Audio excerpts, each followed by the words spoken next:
রুকমিয়া ভাই, আমের বিষয়ে কিছু কথা বলেন। আমের বিষয় ভাই কি বলবো, শুরু থাকতে আমি বিক্রি করি, যতদিন বুঝতে পেরেছি ব্যবসা বাণিজ্য করি। কাস্টমারে বেছে 40 টাকা কেজি, রাজশাহীতে 30 টাকা কেজি। আরে রাজশাহীতে 1 কেজি আম আনতে কত খরচ। এবং আরেকটা কথা 47 মুন্দে, 42 মুন্দে, 46 মুন্দে, 50 মুন্দে।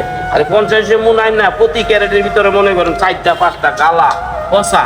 এদিকটা দেখেন আপনি 2 ক্যারেট আম হবে একদম খাওয়া যাবে না। আমার এক ভাই ইসমাইল ভাই আরব ধরে গেছে, হ্যাঁ, হ্যাঁ। 20 ক্যারেট আম মনে করেন 45 কেজি আম কষা। আমের কেজি আছে মনে করেন 70 টাকা। 70 টাকা আমের কেজি হইলে 46 কেজি আম যদি 20 ক্যারেট আমের 18 ক্যারেট আমের ভিতরে যদি কষা যায়, আমের কেজি কত করে বলে তো 1 কেজির মধ্যে 30 টাকা লাভ করো, 20 টাকা লাভ করো। 1 কেজি আমের মধ্যে 15 টাকা 20 টাকা ঘাটতি হয়েছে, আনার পরেই ঘাটতি। আচ্ছা, আরেকটা বিষয় হলো এই যে এইটা কি জাতীয় আম আপনার? এটা হচ্ছে চিটাং আম বলে, পাহাড়ি আম, রাঙ্গুয়া। রাঙ্গুয়া। আচ্ছা, যে গ্রামের ভিতরে যে বেছে 3 কেজি 130 টাকা 40 টাকা কেজি, ওইগুলা ওইটা হচ্ছে ফার্স্ট সিজনে বিক্রি করে মহিলারা হতো। এই যে একটা নাম করছে, এটা হচ্ছে টক আম। হাসনি আম ফার্স্ট সিজনে কখনো মিষ্টি হয় না, লাস্টে দিয়ে মিষ্টি হয়। এখন তো আর বেচতে পারে না ব্যাঙ্গারিরা, পাইকারি চলে মনে হয়। তাহলে ওইটার ইস্যু করে কি তারা আপনাদেরকে কথাগুলি কয় নাকি? 3 কেজি 100 টাকা, 3 কেজি 100। আচ্ছা, এখন কি বর্তমানে আপনার দোকানে যে আম আছে এগুলি কি মেডিসিন করা আছে? মেডিসিন বলতে আমের যে স্প্রে, হ্যাঁ। এটা একবারে যতদিন পর্যন্ত আম থাকবে ওইটাতে দিবেই।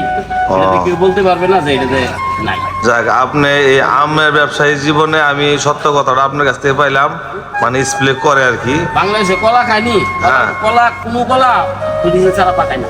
মেডিসিনে কলাতে যেটা দেয় আমেতে ঠিক এটাই দেয়। আচ্ছা, এখন আপনাদের কাস্টমার সাথে কি নিয়ে বেশি বেশি দ্বন্দ্বটা হয়? দ্বন্দ্বটা হয় যে আম টক কেন, বড় মেয়েদের টক রূপালীরা তো নাচি না, তো না কোনো এরকম হয়েছে না অভিযোগ। জিনুক এখন আম মোটামুটি লাস্ট পর্যায়ে গেছে, এখন আম মিষ্টি। আচ্ছা, আপনার কি এই বিষয়ে আরো কোনো অভিযোগ আছে, কিছু করবো জনগণের কাছে? এখানে দুঃখটা আম যে আরো ধরে আম আনি ভালো ক্যারেটের মাঝে পরে মনে করেন পচা, এদের তো আপনি কেরা দিব 20 ক্যারেট আম আনলে 5 ক্যারেট। আচ্ছা, এই আমগুলি কি ফেলাই দিতে হবে না? ভালো দিতে হবে না, তো ওই যে ফুল দিছি বলে যেটা মলিটা করেন না, মানে আরো দ্বারা নিত না? গছে না, কিন্তু কালকে আই না, কালকে আমি কইছি যে পচা করছি। আচ্ছা, আমরা তো যতটুকু জানি আমে তো ফুকা হয় অনেক সময়, কি আছে নাকি এখন ফুকা আছে? না, আম ফুকা হয় না, আম ওই কিরা একটা ফুকা হয় একটা আমের মাঝে, আমরা দেশি আমের মাঝে ওই ফুকা উইরা লাগা, আর এটা হইছে ফসলে ইয়া হয়, কিরা হয়ে যায়। আচ্ছা, তাহলে এটা অনেক কিরা উপযোগী হয়ে গেছে না?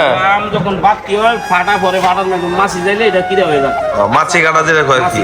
মাছি কাটা। ধন্যবাদ আপনাকে, আপনি এই এত সুন্দর দোকান সাজাইছেন এবং আমের বিষয়ে কিছু কথা বলছেন, মেডিসিন বিষয়ে কথা বলছেন। আপনারা যারা আম নেবেন, আশা করি রুকমিয়া ভাইয়ের দোকান থেকে নেবেন। উনি মানে এবং দামে খুবই ভালো এবং ব্যক্তিও খুব ভালো, 5 ওয়াক্ত নামাজ পড়ে।